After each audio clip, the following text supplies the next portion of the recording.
భార్య స్థానం చెప్పేటప్పుడు కరణీషు మంత్రి అన్నట్లుగా గృహ నిర్వహణ బాధ్యత స్త్రీకే ఎక్కువ చెప్పారు.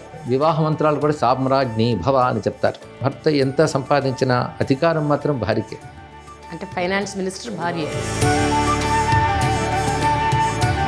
ప్రథమ గురుస్థానం తల్లిదే. ధార్మ స్పృహ ఉన్నవాడికి నిగ్రహం ఉంటుంది. స్త్రీని గౌరవించేవాడు మాత్రమే అమ్మవారి ఉపాసన చేయాలి. అవునా? పురుషుడిని సంస్కారం పొందితే గాని వాడు పూజ్యుడు కాడు. స్త్రీ పుట్టుక దగ్గర నుంచే పూజ్యురాలు. సీతమ్మను బాధ పెట్టిన రావణుడు కానీ, ద్రౌపదిని అవమానించినటువంటి దుర్యోధనాదుడు కానీ ఎలా పతనమైపోయారో చెప్తూ స్త్రీకి అంత ప్రాధాన్యం ఇవ్వాలో చెప్తాను. మనం ఉపాసించే త్రిపుర సుందరి అంటే 3 లోకాల్లో నిండిన చైతన్య స్వరూపిణి అని అర్థం.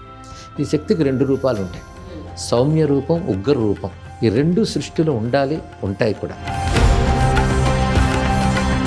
సౌందర్యం అనేది బాహ్య సౌందర్యం కానే కాదు.